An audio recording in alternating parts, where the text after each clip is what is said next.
láti iléeṣẹ́ rédíò àdàbà 88.9 FM Àkúrẹ́ tá à ń gbọ́n sáyẹ́fẹ́ láti ìlú Ìlàrámọ̀kín náà ni a ti ń kí pé ẹ káàbọ̀ sórí ọ̀rọ̀ òṣèlú.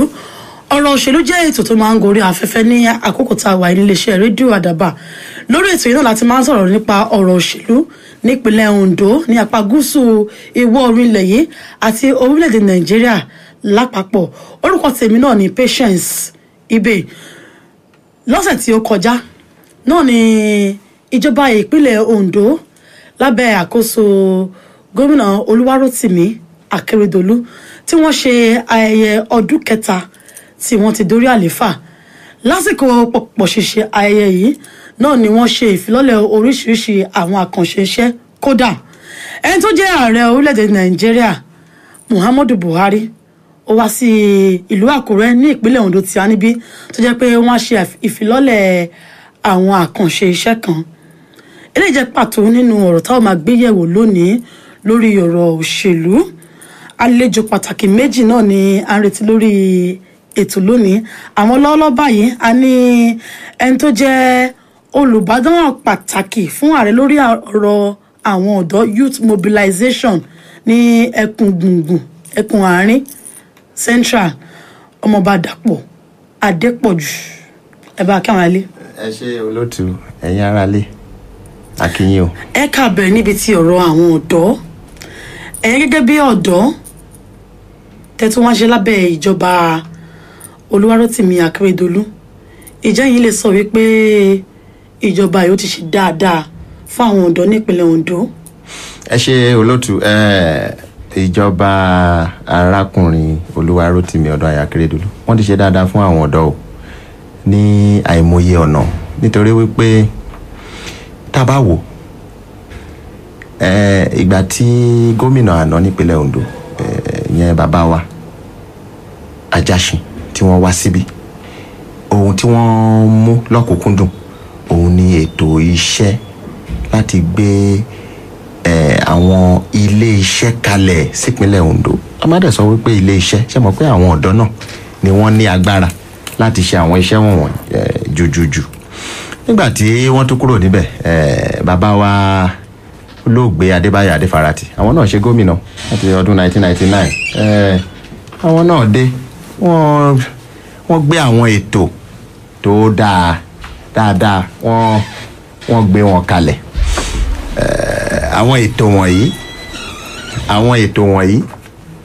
so ó pèsè iṣẹ́ fún àwọn ọ̀dọ́ ni. Ibẹ̀lẹ̀ ti rí Olúwa glass ibẹ̀lẹ̀ tán ti ń ṣe ibẹ̀lẹ̀ ti rí Nírówì ibẹ̀lẹ̀ ti rí àwọn. So nísìnyí tẹ́ bá lọ sí ìlú Ọ̀rẹ́ there's something we call tá à ń pè ní industrial hub. Ṣe rí níbẹ̀ yẹn tẹ́ bá rí pé nígbà tí ààrẹ orílẹ̀-èdè Muhammadu Buhari tí wọ́n wá sí ìpínlẹ̀ Ondo níbí tí wọ́n lọ sí ìlú Ọ̀rẹ́ ẹ rí wípé kán tó máa lọ wọ́n gbé bọ́ńdù léèsì méjì ni wọ́n gbé fún ààrẹ pé ẹ̀bùn ní o láti ìpínlẹ̀ Ondo pé ìpínlẹ̀ Ondo ti ń ṣe kí ni o àwọn náà ti ń ṣe wọ́n ti ń produce aṣọ léèsì. Ṣé aṣọ yẹn ìpínlẹ̀ Ondo náà ti ṣe? Ìpínlẹ̀ Ondo ni. So tẹ́ ẹ bá débẹ̀ ẹ rí wípé tẹ́ bá wo àwọn àwòrán tó wà káàkiri ní orí ẹ̀rọ ayélujára ẹ rí àwọn tírélà ńláńlá tí wọ́n páàkì gan tí wọ́n pọ̀ ẹ rí pé ẹ̀gẹ́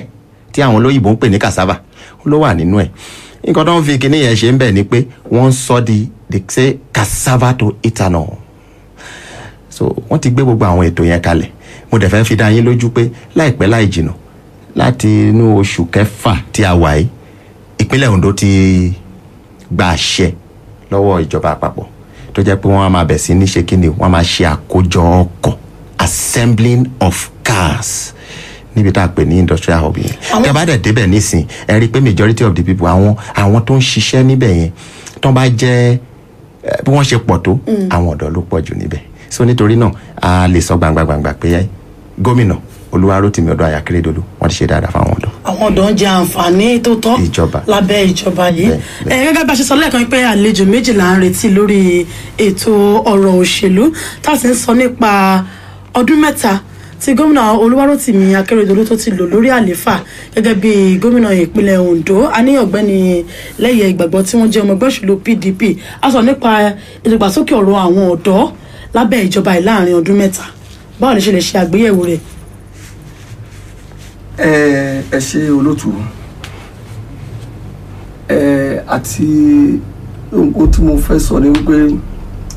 ètò ìṣèjọba gómìnà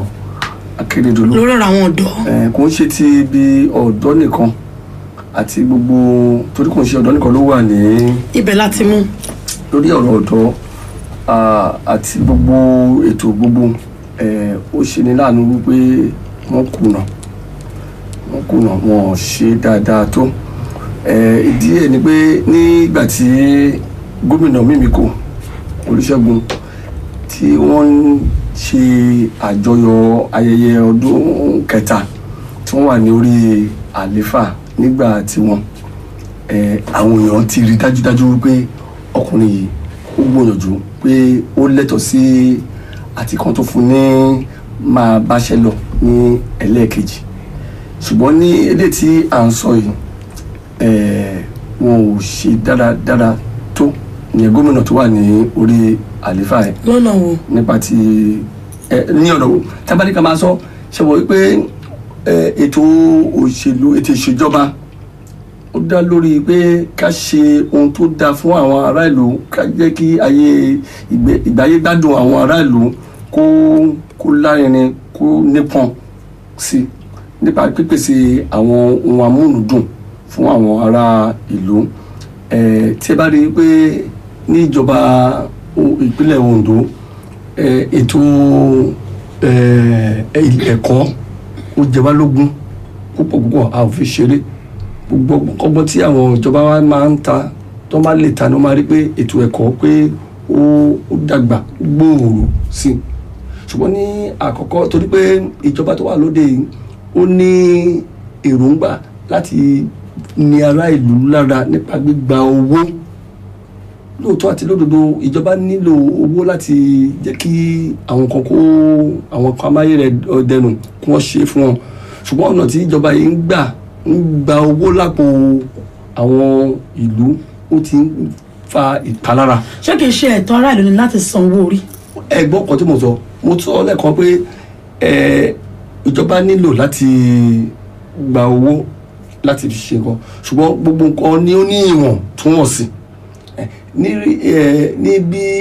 ìpele tí àwọn ìjọba yìí fi ń gba owó lọ́wọ́ àwọn aráàlú sí ó ti ń fa ìpalára wá torí ará ìlú gọgọgọgọ ni àwọn ní nǹkan tíjọba ṣe ń ṣèjọba lé lórí focus of governance náà nígbà tí ó wá ti àgbékalẹ̀ wọn àwọn ètò wọn bá ti ń para ìlú lára there is something we call cost benefit analysis tó bá fẹ́ ṣe iṣẹ́ wàá wò pé kí ni ìwúlò ẹ̀ sí ará ìlú now ìwúlò owó tí wọ́n gbà lọ́wọ́ ará ìlú sí àwọn ará ìlú gan báyìí ó ti bọ́ sí ìpalára nítorí náà a jẹ ìgbádùn mọ́ for example nígbà tí tẹ́lẹ̀tẹ́lẹ̀ a máa rí pé àwọn ìjọba máa ń fún àwọn ìlú àwọn òbí láàyè fún ilé ẹ̀kọ́ láti jẹ́ kí wọ́n lọ sí ilé ẹ̀kọ́ ọ̀fẹ́ tí mo dẹ̀ mọ̀ wípé arákùnrin wa gómìnà wa ó dọ́là àǹfààní irú ẹ̀kọ́ ọ̀fẹ́ bẹ́ẹ̀ mo lérò pé tí wọ́n bá ní oore ọ̀fẹ́ láti jẹ́ gómìnà ìpínlẹ̀ ó yẹ náà kí wọ́n ro nǹkan tí wọ́n lè ṣe láti jẹ́ kí ìjọba yẹn náà kí wọ́n jẹ àwọn ará ìlú kí wọ́n jẹ èrè yẹn ṣùgbọ́n ó ṣe ní láàánú pé àwọn tí wọ́n sọ owó tí wọ́n sọ sí ó ti pa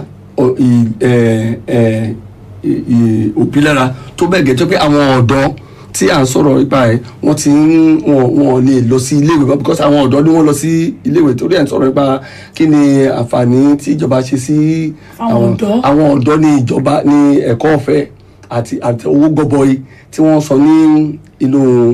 ẹ̀kọ́ tó ń palára so tẹ́ bá rí ń sìn yẹn pé àwọn tí wọ́n lọ tí wọ́n ti jábọ́ tí wọ́n ti kùnà nínú ẹ̀kọ́ wọn nítorí àìrí owó san nítorí owó gọbọi tí wọ́n sọ ní àwọn iléèwé ó ti pọ̀ ó ti ṣẹ́ wọn ní egun ẹ̀yìn tó bẹ́ẹ̀ gẹ́ tí wọ́n lè ṣekú so tẹ́ bá ní ká sọ wọn ó pa ọ̀dọ́ lára ní ibi tí àwa yẹn tẹ́ bá ní ká máa sọ sí ẹ ṣe lórí mo mọ̀ pé ẹ fẹ́ fún wọn lésì àmọ́ kẹ́ tó fún wọn lésì ẹni tó jẹ́ olùdíje sípò gómìnà lábẹ́ àṣẹ ẹgbẹ́ òṣèlú PDP lánàá ìyẹn Èyítáyọ̀ Jẹ́kẹ́jẹ́ pẹ̀lú gbogbo ayẹyẹ ọdún mẹ́ta tí gómìnà Olúwarótìmí Akérédolú tí wọ́n ṣe tí wọ́n sọ pé nípa ọ̀rọ̀ ètò ẹ̀kọ́ wọ́n ti dá sí pé wọ́n ti náwó gọbọi pé láàrin ìgbà tí wọ́n ti dórí àlééfà títí di àkókò yìí wọ́n ti ná owó ọ̀pọ̀lọpọ̀ bílíọ̀nù náírà sọ̀rọ̀ ètò ẹ̀kọ́ àti ètò ìlera. Àmọ́ láìpẹ́ yìí náà ni Èyítáyọ̀ Jẹ́gẹ́dẹ́ wá sọ ọ̀rọ̀ kan, ó wá ní kí ìjọba tó wà lóde pé kí wọ́n lọ dá sí ọ̀rọ̀ ètò ẹ̀kọ́ tó ti dẹnu kanlẹ̀ lẹ́yìn tí ìjọba tó wà lóde sọ pé wọ́n ti ná owó gọbọi. ṣe rí àwọn tí wọ́n jẹ́ alátakò ìjọba wọ́n lẹ́tọ̀ọ́ láti pé kí wọ́n fi èròǹgbà wọn hàn o, ṣùgbọ́n àwọn ará ìlú wọn kì í ṣe ọ̀dẹ̀ o, àwọn náà mọ nǹkan tó ń ṣẹlẹ̀. ọmọ tá a bá bí lọ́dún mẹ́jọ, ọmọ tó pé ọdún mẹ́jọ, ẹ ṣáà lè pé ní ọmọ ọwọ́ mọ́,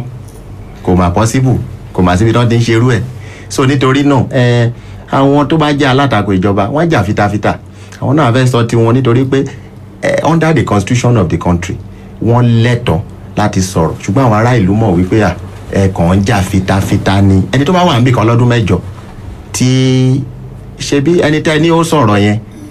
ó jẹ́ ìkan lára àwọn olùbádámọ̀ràn gómìnà fún ọdún mẹ́jọ, ṣe bí wọ́n wà ń bẹ̀ nígbà tí OSUSTEC tí àwọn èèyàn ń pe OSUSTEC ní glorified secondary school. Ẹni tó bá dé OSUSTEC ń sìn á mọ̀ wípé ó ti wá ní agbára, ó ti ní ìkan tó ń pè ní LUC, tó ń pè ní ilé ẹ̀kọ́ gíga. Isi ṣe rí gómìnà Olúwarótìmí Akérédolú nǹkan tó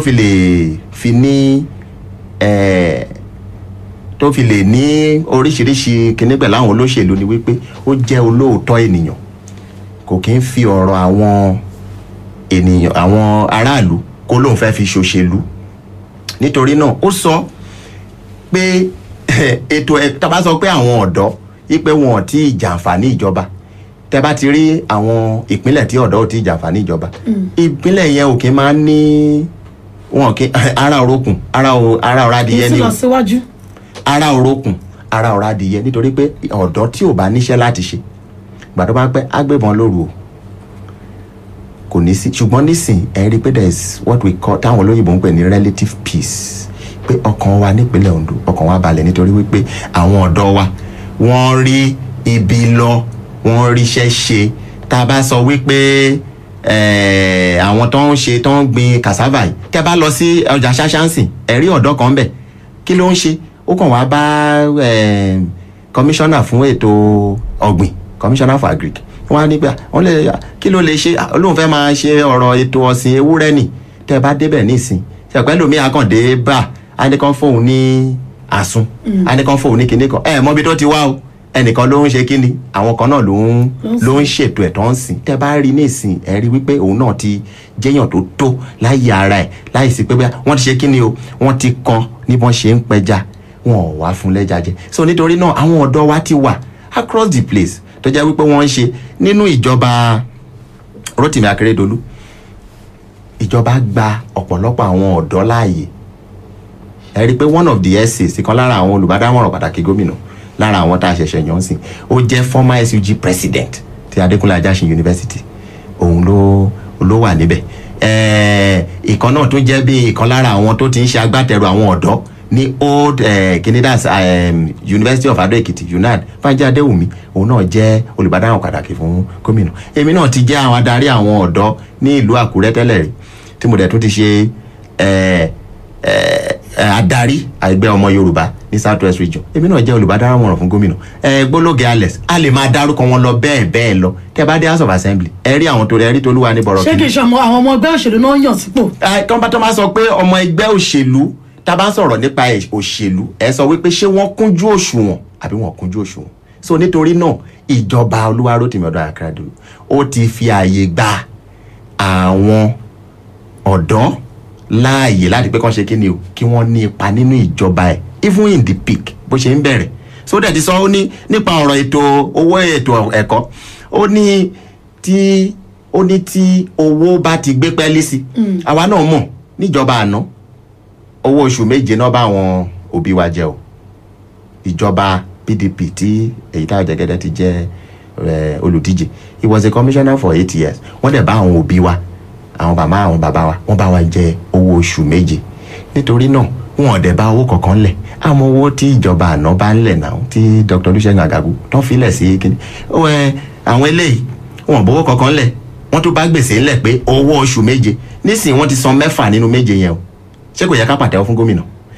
láì yàtọ̀ sí yẹn náà kò tí ì sí oṣù kan péré báyìí tí gómìnà ti bá àwọn òṣìṣẹ́ jowó. ẹ ṣe ọ̀rọ̀ òṣèlú ilẹ̀ ń tẹ́tí sí láti lè ṣe rédíò Àdàbà 88.9 FM Àkúrẹ́ tá à ń gbóhùn sáfẹ́fẹ́ láti ìlú Ìlaramọ̀kín a ní ọmọọba Dàpọ̀ Adépọ̀jù tí wọ́n jẹ́ ọ̀kan lára olùbáṣepapọ̀ fún gómìnà Olúwarétìmí Akérédolú. Bákan náà la ní ọ̀gbẹ́ni Lẹ́yẹ Ìgbàgbọ́ tó ń jẹ́ ọ̀kan lára ògbóǹtarìgì ọmọ ẹgbẹ́ òṣèlú PDP ní ìpínlẹ̀ Ondo. Ẹ ká sọ̀rọ̀ nípa ọ̀rọ̀ ètò ọ̀gbìn tó ń mẹ́nubà lẹ́ẹ̀kan. Ìjọba tó ń bẹ lóde sọ pé wọ́n ti ná owó tó lé ní 20 bílíọ̀nù náírà sọ̀rọ̀ ètò ọ̀gbìn àti pé wọ́n ti gba àwọn ọ̀dọ́ tó lé ní 1,000 síṣẹ́ lábẹ́ ìjọba yìí láàrin ọdún 3.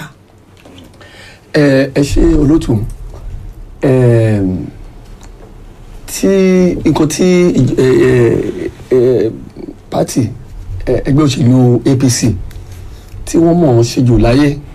òní kan máa parọ́ irọ́ yẹn ó ti jàrábà wọn irọ́ ṣáà ni kùlà irọ́ ṣáà tí ẹ mọ̀ pé nígbà tí wọ́n pa àlà bọ́dà tí wọ́n ti àlà ìjọba orílẹ̀-èdè Nàìjíríà ìjọba APC sọ fún wa wípé owó ti dé báyìí pé iye tí wọ́n rí ní ojoojúmọ́ nítorí nǹkan tí wọ́n ṣe yẹn ó ti pọ̀ ẹ wá rí pé ṣe mọ̀ pé ẹni tó sọ pé owó tí wọ́n rí yẹn ti pọ̀ ó yẹ kó lè máa yá àwọn yòókù ní owó ṣùgbọ́n tí wọ́n ṣe wá láàrin pé àwọn tí wọ́n sọ pé owó tí wọ́n rí ti pọ̀ o àwọn náà tún sọ pé wọ́n fẹ́ yá $29 billion ní ìlú mi ṣe rí pé kò bára wọn bẹ́ẹ̀ nígbà tí ẹ bá ti ń pọ owó wọlé kí ni àǹfààní pé tún fẹ́ lọ máa ya owó ní ìta irọ́ yẹn ṣáá ni àti pé kọ́ máa yí ẹ̀tọ́ wọn ohun tó yẹ kán ṣe tó yẹ kán tó fi sílẹ̀ láì ṣe kán máa parọ́ mọ́ ẹlòmíì pé ẹni ẹni kò ṣe òun ni ò jẹ́ kó bí mi sí ọmọọba Adépọ̀jù ọmọọba Àkúrẹ́ ni so bó ti lè jẹ́ pé ó jẹ́ ọmọọba torí ọmọọba máa jẹ́ ọmọọba tí a máa rí dàsákì mo dẹ̀ rí dàsákì ọba ní ara arákùnrin ṣùgbọ́n Yorùbá sọ pé tí àgùntàn bá bá ajá rìn ẹgbẹ́ òṣèlú PDP wọ́n ṣe ìjọba fún ọdún 8 láàrin ọdún 8 yẹn ṣe lè sọ pé nípa ọ̀rọ̀ ètò ọ̀gbìn tí gómìnà Olúwarétìmí Akérédolú ń sọ pé ẹgbẹ́ òṣèlú PDP nígbà náà wọ́n tayọ ju ọdún 3 tí Akérédolú ti lò lórí àlééfà. ẹ mọ nǹkan tó ṣẹlẹ̀ nígbà ẹgbẹ́ òṣèlú PDP in fact wọ́n náà ìkan nínú àwọn nǹkan tí ìjọba àná tó mú ní ọ̀kúnkúndùn òní ètò ọ̀gbìn àwa ni a jẹ́ foundation ìpínlẹ̀ fún ẹgbẹ́ fún agriculture ètò ohun ọ̀gbìn ní modern ní àkókò ní nígbàlódé àwa ni tẹ́bá rí nígbà yẹn wọ́n dá wẹ́kà gbogbo àwọn ibi tí wọ́n dárúkọ wọ̀nyí àwa la bẹ̀rẹ̀ ní gbogbo ibi. ṣé kìí ṣe bí ó ṣe jẹ́ kí ìṣèjọba ṣe rí nìyẹn ni tí ìjọba àná bá lọ kí ìjọba òní kó tẹ̀síwájú. mo tiẹ̀ gbóríyìn fún ìjọba nìyẹn wọ́n ṣe yẹn àwọn nǹkan tá a ti ṣe tẹ́lẹ̀tẹ́lẹ̀ yẹn wọ́n bá wa ń fọwọ́ pa dáadáa tó lè wọ́n bá jẹ́ torí àwọn míì á bàjẹ́ irú dóòmù tí ìjọba àná ṣe ń sìn torí bó ti jẹ́ pé wọ́n sọkúta sí ìjọba gómìnà àná gbà tó ń ṣe ṣùgbọ́n tó bá fẹ́ yàgbẹ́ ń sìn ibẹ̀ ni wọ́n ti ń yàgbẹ́ tó bá fẹ́ mumi ń sìn ibẹ̀ ni wọ́n ti ń mumi àti ẹ̀dúpẹ́ lọ́wọ́ pé wọ́n bá wa. ìbówó ìjọba náà fi kọ́. òun náà ni wọ́n ṣe dáadáa so nǹkan tí mò ń sọ ni wípé àwọn nígbà tí ọmọ bá ń sọ̀rọ̀ nípa pé wọ́n ṣe kan fún ọ̀dọ́ tí ebi ò bá pa ọmọ ẹlòmíì a ní kò sí ẹni tí ebi ń pa níta ọmọ bá ń sìn ojú ẹ̀ ń dán yọ̀ nígbà tí ó rí owó ìjọba jẹ so kò mọ̀ pé ebi ń pa ọmọ ẹlòmíì ó ti fi ara ìwé àwọn tí wọ́n fún ní ipò ní ìjọba yìí àwọn ọ̀dọ́ díẹ̀ tó fún ní ipò yẹn ó ti fi díwọ̀n gbogbo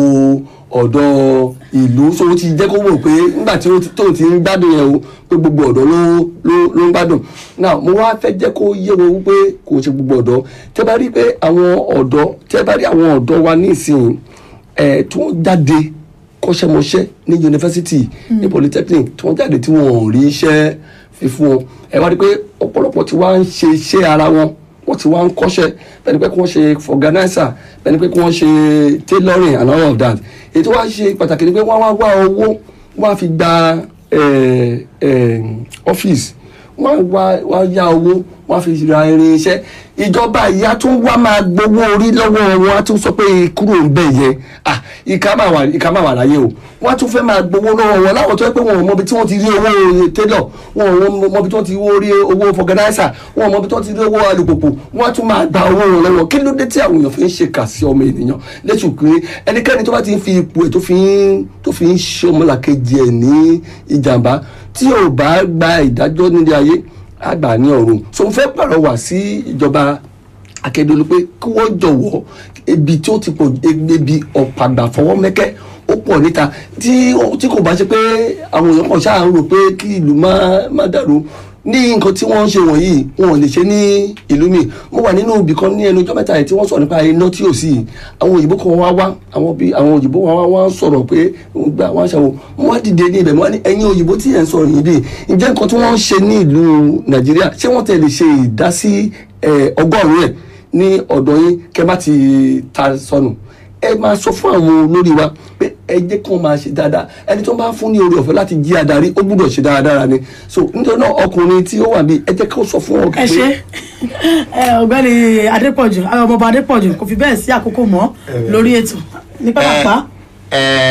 Gẹ́gẹ́ bí nǹkan tí à ń sọ ní ìjọba Olúwarótìmí Akérédolú, àwa ò ní ṣe àtakò ẹnìkan. So tá a bá sọ pé ìjọba government is continuum, ṣùgbọ́n àwa fúnra wa mọ̀ pé àwa kọ́ ni ìjọba tí a kó fọ́ọ̀mù fún àwọn èèyàn tá a sọ pé a fẹ́ gba 2000 teachers iṣẹ́ nígbà yẹn o títí dèní wọ́n gbowó lọ́wọ́ wọn. Àwọn tó ń dẹ̀ apply amòye nọ́mbà tó ń jẹ́ àdèmọ̀ àwọn ẹgbẹ́ òṣèlú tó wà níjọba ń gbà yẹn, ẹgbẹ́ òṣèlú PDP àwọn ni. Àmọ́ àwọn ẹgbẹ́ òṣèlú tí wọ́n torí wípé wọ́n fẹ́ lọ fún ẹ̀ẹ̀kejì ní ìjọba tí wọ́n gba àwọn èèyàn sí local government tó jẹ́ pé ní gẹ́rẹ́ ńgbà tó ń wọlé tán tí wọ́n dá gbogbo àwọn yẹn nù wọ́n ti wà níta ń sìn. Ṣùgbọ́n nísìnyí tẹ́ bá rí dóòmù tẹ́ ń sọ yìí, ibi tí ìjọba Olúwarótìmí Akérédolú wọn ò ní fi nǹkan tó yẹ kán fọdún kan ṣe, wọn ò ní fọdún 5 kọ o, kàn ṣe máa gbé láti bọ́jẹ̀tì ọdún yìí sọ bọ́jẹ̀tì ọdún kejì. Kẹ́ bá déwájú dóòmù nísìn ẹ rí ibi tí wọ́n ti máa ẹ rí Board of Internal Revenue, ẹ lọ síbẹ̀ kẹ́ bá rí ibi tí wọ́n kọ́ bó ṣe fáìn tó yẹ, ẹ rí páwọn èèyàn ń lọ síbẹ̀ wọ́n lọ ṣe kíni wọ́n lọ ya nígbà tí ìjọba àná tó lọ ń fi owó gọbọi tí wọ́n lọ fi ń ṣe roundabout. Nísìn ìjọba ilé sọ wípé irọ́ o, ẹ̀yin tẹ́ ẹ bá mọ̀ wípé ẹ fẹ́ dúró síbẹ̀ wọ́n lọ gbé àwọn báǹkì àṣebẹ́ lówó ìdání ẹ̀dẹ̀ láwọn kankan ẹ lè lọ bá wa ṣe. Báǹkì dẹ̀ ń lọ wọ́n lọ ń ṣe àwọn kan wọ̀nyí nǹkan tó ń pè níjọba nìyẹn. So nítorí náà ẹ tẹ́ bá lọ síbẹ̀ yẹn àwọn tó ń wà ń bẹ̀ tó ń ṣiṣẹ́ níbẹ̀ tí wọ́n bá jẹ́ 100 ni wọ́n 80 nínú wọn ọ̀dọ́ ni wọ́n o. ẹ dẹ̀ rí wípé ibẹ̀ yẹn wá jẹ́ bí conducive environment láti ṣiṣẹ́. Ìjọba dẹ̀ kọ́ nígbà within a space of 8 months ẹ lọ síbẹ̀ nsìn iwájú dóòmù yẹn náà ló wà. So kẹ́ wá compare sí oye ọdún tí wọ́n fi kọ́ dóòmù. Ẹ má jà á kúrò ní ìjọba ilé yìí kò ní ba nǹkan tí ẹni tó ti wá tẹ́lẹ̀ tó ti bàjẹ́ o àdẹ̀ ní ṣe character assassination. So but we leave it for the people to see. Kò fi bẹ́ẹ̀ sí àkókò lórí ètò ẹbí tí bá fún ní ìṣẹ́jú péréte. Nǹkan tí mo sọ ni pé ṣe rí revenue abẹ kíní tí wọ́n ṣe wọ́n ti mọ̀ pé ibi tí wọ́n fi ń kówó ni ìyẹn tètè ká wọn lára láti ṣe tó wá pé bọ́n ṣe rọ́ọ̀ṣì ibẹ̀ yẹn ni wọ́n ṣe